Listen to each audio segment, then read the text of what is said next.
உலகமெங்கும் வாழ்ந்து கொண்டிருக்கும் அஸ்ட்ரோ ரவி நேயர்கள் அனைவருக்கும் என் அன்பான வணக்கங்கள்.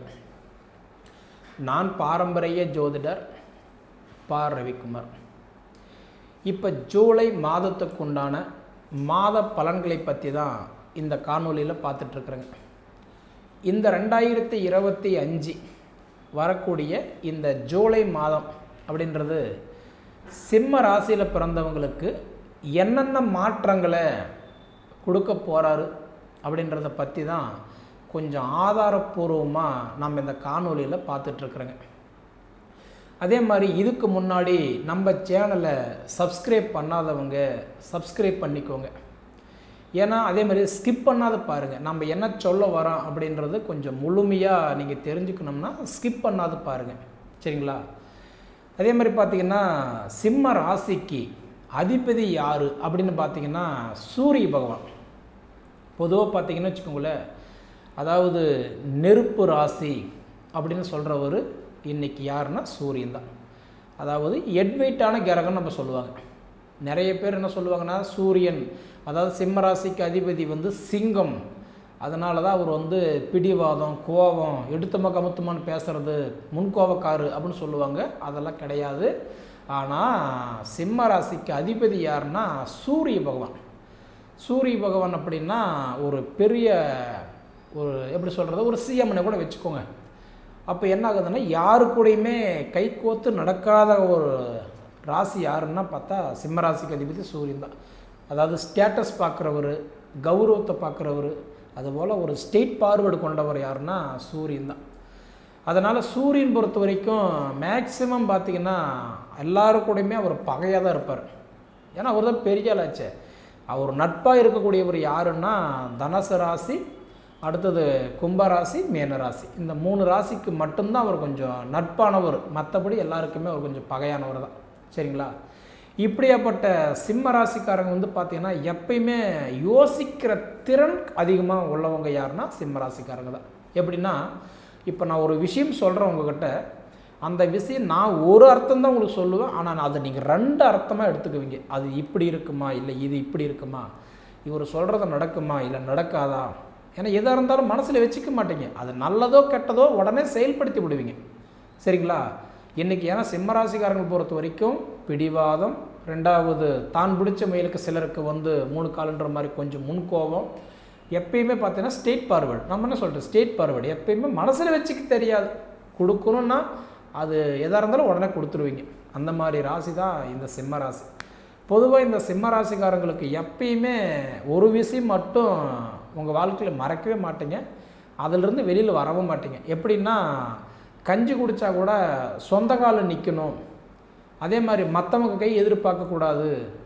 மற்றவங்களுக்கு நம்ம ஒரு ரூபா கொடுத்து தான் உதவி பண்ணணுமே தவிர ஒருத்தர் கெடுத்து நம்ம வாழக்கூடாது அப்படின்னு நினைக்கக்கூடிய ராசி இந்த சிம்ம ராசி. இதை நான் ஏன் சொல்கிறேன் அப்படின்னா, நம்ம அப்பா முக்கியம், அண்ணன் தம்பி முக்கியம், மனைவி முக்கியம், பிள்ளைங்க முக்கியம், குடும்பம் முக்கியம், சுற்றி இருக்கிறவங்க முக்கியம்னு சொல்லிட்டு மற்றவங்களுக்காக வேண்டிய ஒரு பிரச்சனைனா ஓடி போய் வேலை செய்வோம். ஆனால் அந்த இடத்துல நல்ல பேர் வாங்க மாட்டேன். எல்லோரும் வாங்கி கெட்ட பேர் வாங்கினா நீங்கள் கொடுத்து கெட்ட பேர் வாங்கிடுவீங்க. அதுதான் இந்த சிம்ம ராசிக்காரங்க.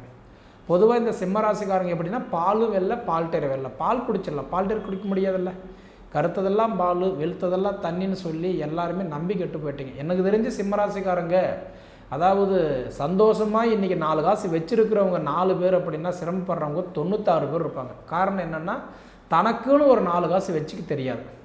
குடும்பத்துக்காக வேண்டி பாடுபடுற ராசி சிம்ம ராசி. இப்படியாப்பட்ட சிம்ம ராசிக்கு பார்த்தீங்க அப்படின்னா இந்த ஜூன் மாதம் மட்டுமே கிடையாது, இந்த 2025 பார்த்தீங்கன்னா முக்கியமாக ஒரு 3 கிரக பயிற்சி நடந்தது பார்த்தீங்களா, அதை பற்றி தெரிஞ்சுக்கணும் அப்படின்ற ஒரு ஆர்வமும் கொஞ்சம் நிறைய இருக்கும். அதே மாதிரி இந்த ஜூன் மாதம் எப்படி இருக்கும் அப்படின்றது இது 2மே ஒரு காம்போவாக வச்சு இந்த ஜூன் மாத பலன்லேயே உங்களுக்கு நான் சொல்ல போகிறேன். முழுமையாக கேளுங்க. அப்படி பார்த்திங்கன்னா இந்த சிம்மராசிக்கு அதிபதி சூரிய பகவான் எங்கே இருக்கிறாருன்னா இப்போ 10ஆம் இடத்துல நிற்கிறாரு. உங்களுக்கு 10ஆம் இடம் அப்படின்னா ரிஷபராசியில் நிற்கிறாரு. ரிஷபராசியில் பார்க்கும்போது 10ஆம் இடம் அப்படின்னா தொழில் ஸ்தானத்தில் நிற்கிறாரு. ஒரு மாதத்தினுடைய பலன்களை யார் சொல்கிறதுன்னா உங்கள் ராசிக்கு அதிபதி சூரியன் தான் நிர்ணயிக்கிறது. அதுதான் மாத கிரகம்னு சொல்லக்கூடிய சூரிய பகவான். சரிங்களா? 10ஆம் இடத்துல போய் நிற்கிறதுனால நிச்சயமாக சிம்ம ராசிக்காரங்களுக்கு சுய தொழில் பண்ணுறவங்களுக்கு இந்த மாதம் சூப்பராக இருக்கும். ஏன்னா எப்படி பார்த்தாலும் 2 விதமாக இருக்கிறார். அதாவது சரிபாதியாக நிற்கிறார். இந்த மாதத்தில் ஜூன் மாதம் 15ஆம் தேதி வரைக்கும் அவர் 10ஆம் இடத்துல நிற்பார். எங்கே? ரிஷபராசியில் நிற்கிறார். அப்போ 15ஆம் தேதி வரைக்கும் பார்த்திங்க அப்படின்னா தொழில் முன்னேற்றத்தை கொடுத்துக்கிட்டு இருப்பார். அதாவது தொழிலில் வளர்ச்சி, கைத்தட்டல், பாராட்டுகள், வேலை வாய்ப்பில் ஒரு இம்ப்ரூவ்மெண்ட்டு, டெம்பரவரி வேலை செய்கிறவங்களுக்கு பர்மனெண்ட் ஆக்குறது, ரெண்டாவது ஏதோ ஒரு சூழ்நிலையில் தொழிலில் ப்ரமோஷன், சம்பள உயர்வு, மொத்தத்தில் தொழில் மாற்றங்கள் ஏற்படும். இதுக்கு முன்னாடி ஒரு வேலை செய்யலாமா வேண்டாமா அப்படின்னு நீங்கள் நினச்சிருப்பீங்க, அது செய்ய முடியாதுன்னு இருந்திருப்பீங்க. ஆனால் இப்போ இந்த மாதத்தில் நீங்கள் அதை செஞ்சீங்கன்னா உங்களுக்கு சூப்பராக இருக்கும். ஏன் சொல்கிறேன்னா 15ஆம் தேதி வரைக்கும் அவர் 10ஆம் இடத்துல இருக்கிறார், தொழில் ஸ்தானத்தில் நிற்கிறார். அப்போ தொழிலுக்கு நல்லது பண்ணுவார். அடுத்தது பார்த்திங்கன்னா 10ஆம் இடத்துலேருந்து 11ஆம் இடத்துக்கு வந்துடுறாரு 15ஆம் தேதி. அப்போ ரிஷபத்திலிருந்து மிதுனத்துக்கு வந்துடுறாரு. அப்போ மிதுனத்துக்கு வரும்போது என்ன பண்ணுறாரு அப்படின்னா அவர் 11ஆம் இடம் லாபஸ்தானத்துக்கு வந்துடுறாரு. அப்போ லாபஸ்தானத்துக்கு வரும்போது என்ன பண்ணுவார்? பணம் வரவு கிடைக்கும். கிட்டத்தட்ட உங்களோட கமிட்மெண்ட்டுக்கு ஒரு லோன் போட்டிருப்பீங்க, ஒரு சீட் எடுக்கலாமா, ஒரு நகை வச்சு ஒரு பணம் வாங்கலாமா, இல்லை ஒரு பணம் கேட்டிருக்கிறேன் கிடைக்குமா, இல்லை எனக்கு ஏதாவது எனக்கு வர வேண்டிய காசு இருக்குது வருமா, அப்படி பார்த்தா உங்களுக்கு அந்த பணம் வரவு கிடைக்கும். சரிங்களா? ஏன்னா 11ஆம் இடம் லாபஸ்தானத்துக்கு போயிட்டாருன்னு வச்சுக்கோங்களேன், நிச்சயமாக உங்களுக்கு பணம் வரவு கிடைக்கும். பணம் வரவு கிடைக்கும். சுப விரயங்கள் பண்ணலாம். சுப விரயம்னா என்ன? வீட்டுக்கு ஆல்ட்ரேஷன் பண்ணுறது, வீடு வேலை ஆரம்பிக்கிறது, நம்ம கடை ஆரம்பிக்கிறது, கட்டடங்கள் ஆரம்பிக்கிறது, காடு திருத்துறது, இதெல்லாமே விரைச்சலை நம்ம சரி பண்ணுறது. மொத்தத்தில் பார்த்திங்கன்னா தொழில் நம்ம அடுத்த கட்டத்துக்கு கொண்டு போகிறதுக்கு 11ஆம் இடம் நல்லாயிருக்கும். மொத்தத்தில் பார்த்திங்கன்னா 10ஆம் இடத்துல 15 நாள், 11ஆம் இடத்துல 15 நாள். அப்போ 10ஆம் இடமும் தொழில் ஸ்தானம், 11ஆம் இடம் லாபஸ்தானம், இந்த 2 வீட்டுக்குமே இந்த மாதத்தில் துல்லியமாக நிற்கிறதுனால கண்டிப்பாக சிம்மராசிக்காரங்களுக்கு சூப்பராக இருக்குங்க. ஒன்று. அடுத்தபடி பார்த்தீங்கன்னா புதன் பகவான் அப்படி பார்த்தீங்கன்னா இப்போ 10ஆம் இடத்துல தான் அவர் நிற்கிறார். எங்கே? சூரியனோட தான் சேர்ந்து நிற்கிறார். எப்பயுமே சூரியனும் புதனும் ஒன்றா சேர்ந்தால் அது புதன் ஆதித்ய யோகம். இந்த யோகமெல்லாம் ஏற்பட்டுச்சுன்னா அந்த 2 ராசிக்காரங்களுக்குமே கண்டிப்பாக 3 விஷயம் நல்லாயிருக்கும். ஒன்று படிப்பு நல்லாயிருக்கும், 2வது வேலை வாய்ப்பு நல்லாயிருக்கும், 3வது ஹெல்த்து நல்லாயிருக்கும். இப்போ உடல் உபாதை இருக்குதுங்க, மூட்டு வலி இருக்குது, கை கால் வலி இருக்குது, உடம்புல பார்த்தீங்கன்னா ஏதோ ஒரு வலி, ஏதோ உடம்புல அடித்து போட்ட மாதிரி, மாதம் கண்டா கரண்ட் பில்லு கட்டுறமோ இல்லையோ, மருந்து மாத்திரை செலவு வாங்குறங்க அப்படின்னு சொல்கிறவங்களுக்கு இந்த சூரியனும் புதனும் ஒன்றா சேர்ந்தால் புதன் ஆதித்ய யோகம். அப்படி பார்த்தா புதன் பகவான் சூரிய பகவானோட இப்போ இருக்கிறார் பார்த்தீங்களா? அப்போ அந்த ரிஷப ராசியில் புதன் பகவான் 6ஆம் தேதி வரைக்கும் தான் இருப்பார். அப்போ அந்த 6ஆம் தேதி ஜூன் மாதம் 6ஆம் தேதி என்ன பண்ணுறாருன்னா அவர் ரிஷபத்திலிருந்து மிதுனத்துக்கு போயிடுவார். ஆனால் அப்படி பார்த்தா இந்த மாதம் பிறக்கும்போது 6ஆம் தேதி வரைக்குமே அந்த புதன் ஆதித்ய யோகத்தில் இருக்கிறாங்க இல்லையா?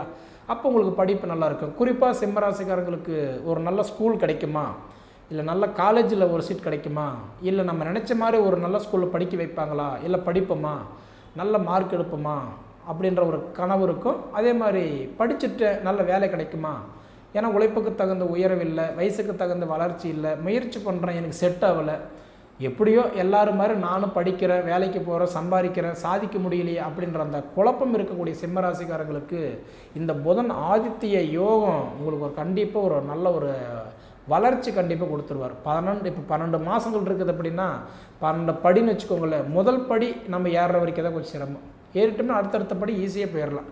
அந்த வழி கண்டுபிடிக்கிறதுக்கு தான் கஷ்டம். அந்த மாதிரி பார்த்திங்கன்னா நிச்சயமாக இந்த 6 தேதிக்குள்ளாரையே உங்களுக்கு ஒரு நல்ல செய்தி உங்களுக்கு ஒரு நல்ல காதுக்கு வரும். உங்களுக்கு நல்ல ஒரு ஃப்ரெண்டு, நல்ல ஒரு எப்படி சொல்கிறது உறவு, ஏதோ ஒரு வகையில் உங்களுக்கு ஒரு உறவு கண்டிப்பாக ஒரு நட்பு கிடைக்கும். அதாவது சன்னியாசியாக இருக்கிறவங்க சம்சாரி ஆகலாம், சன்னியாசின்னா கல்யாணம் ஆகாதவங்க கல்யாணம் ஆகலாம். அடுத்தது கல்யாணம் ஆகிட்டு குழந்தை பாக்கியம் எதிர்பார்க்குறவங்களுக்கு குழந்தை பாக்கியம் கண்டிப்பாக கொடுக்குறதுக்கு ஒரு வாய்ப்பு உண்டு. எப்படி பார்த்தாலும் இந்த புதன் 6ஆம் தேதி மாறுறதுக்குள்ளார உங்களுக்கு ஓரளவுக்கு மனசுக்குள்ளார ஒரு தைரியத்தை கொடுத்துட்டு போயிடுவார். சரிங்களா? அடுத்தபடி பார்த்தீங்க அப்படின்னா சுக்கிர பகவான் உங்களுக்கு இப்போ 9ஆம் இடத்துல நிற்கிறார், மேச ராசியில் நிற்கிறார். பொதுவாக சுக்கிரன் யார் அப்படின்னா வண்டி வாகனத்துக்கே அதிபதி யாருன்னா சுக்கிரன் தான். வண்டி வாகனத்துக்கு அதிபதி, மனைவிக்கு அதிபதி, ஒரு பெண்ணுக்கு அதிபதி. அப்படி பார்த்தா உங்களுக்கு 9ஆம் இடம்னா பாக்கியஸ்தானம். அப்போ இந்த 1ஆம் தேதியிலிருந்து இந்த ஜூன் 29 வரைக்கும் பார்த்தீங்க அப்படின்னா சுக்கிர பகவான் மேச ராசியில் தான் இருப்பார். அப்போ எங்கே 9ஆம் இடத்துல நிற்கிறார். 9ஆம் இடம்னா பாக்கியஸ்தானம். ஒரு மனிதனுக்கு 9ஆம் இடம் 11ஆம் இடம், குறிப்பாக அந்த 2 இடம் மட்டும் நல்லபடியாக அமைஞ்சிருச்சுன்னா அந்த மாதம் உங்களுக்கு சூப்பராக இருக்கும். அப்படி பார்த்தா உங்களுக்கு சூரிய பகவான் வந்து 11ஆம் இடத்துக்கு போகிறாருன்னு சொன்னால் நல்லா இருக்குன்னு சொன்னேன். அதே மாதிரி 9ஆம் இடத்துல வந்து சுக்கிரன் நிற்கிறார் பாக்கியஸ்தானத்தில். சுக்கிரன் யாருன்னா திடீர் அதிர்ஷ்டத்தை கொடுக்குறவர் யாருன்னா சுக்கிரன் தான். கொடுக்குற ஒரு கூரையை பிச்சுக்கிட்டு கொடுப்பாரு சுக்கிரன் சொல்லுவாங்க.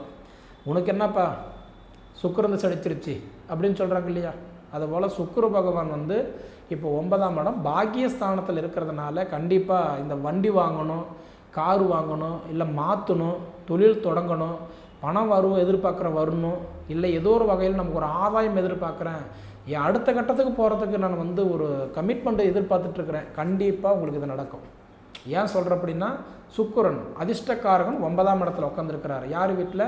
செவ்வாய் வீட்டில். அந்த செவ்வாய் யாருன்னா மங்களக்காரகன் வீட்டில். சரியா? அந்த மங்களக்காரகன் செவ்வாய் பகவான் வந்து பார்த்தீங்கன்னா கடக ராசியில் இப்போ நீச்சம் அடைஞ்சிருக்கிறார். அதனால பார்த்தீங்கன்னா 6 தேதி வரைக்கும் கொஞ்சம் சரியில்லை. ஏன்னா நீச்சம் அடைஞ்சிருக்கிறார் இல்லையா செவ்வாய். அந்த நீச்சம் அடைஞ்ச செவ்வாய் அடுத்தது எங்கே வராருன்னா 6ஆம் தேதி உங்கள் ராசிக்கு தான் வராரு. 6ஆம் தேதி அன்றைக்கி 2 பெயர்ச்சி. புதன் வந்து ரிஷபத்திலிருந்து மிதுனத்துக்கு போகிறாரு. செவ்வாய் பகவான் வந்து பார்த்திங்கன்னா கடகத்திலிருந்து உங்கள் சிம்ம ராசிக்கு வராரு. இந்த 2 பெயர்ச்சி நல்லாயிருக்கும். ஏன்னா செவ்வாய் பகவான் உங்கள் ராசிக்கு வராரு. அதே மாதிரி வந்து அதிர்ஷ்டக்காரகன் சுக்கிர பகவான் அதே செவ்வாய் வீட்டில் தான் உட்காந்துருக்கிறார். அப்போ அந்த கிரக பரிமாற்றமான சுக்கிர பகவான் நிச்சயமாக உங்களுக்கு இந்த வண்டி வாங்கணும், ரொம்ப நாளாக கனவுங்க, வாங்கணும்னு நினைக்கிறீங்க, வாங்க முடியல, மாற்றணும்னு நினைக்கிறேன், மாற்ற முடியல, மொத்தத்தில் எனக்கு ஏதோ ஒரு ஜானி யாருன்னா முளம் சரியுது, இந்த மாதிரி வாய்ப்புகள் கிடைக்குமானா நிச்சயமாக உங்களுக்கு வந்து நல்லா புரிஞ்சுக்கோங்க. 6ஆம் தேதி புதன் பயிற்சி செவ்வாய் பயிற்சி 2மே உங்களுக்கு நல்லா இருக்குது. அடுத்தது 15ஆம் தேதி சூரியன் மாறும்போது லாபஸ்தானத்துக்கு வரும்போது, அது உங்கள் வீட்டுக்கு அதிபதி லாபஸ்தானத்தில் போய் உட்காரும்போது பணம் வரவுகள் கிடைக்கும். அப்போ இது போக பார்த்தீங்க அப்படின்னா உங்களுடைய ராசிக்கு வந்து பார்க்கும்போது இப்போ குரு பகவான், இப்போ குரு பயிற்சியானார் பார்த்தீங்களா, மே மாதம் 14ஆம் தேதி அருமையாக இருக்குதுங்க. உங்களுக்கு வந்து கிட்டத்தட்ட குரு வந்து 10ஆம் இடத்துல இருந்தார். எப்பயுமே குரு வந்து 10ல் உட்காரக்கூடாது. 10ல் குரு உக்காந்தா பதவி கூட பறிபோகும்ட்டான். 10ஆம் இடத்துல குரு உட்காந்தா பதவி கூட பறிபோகும்.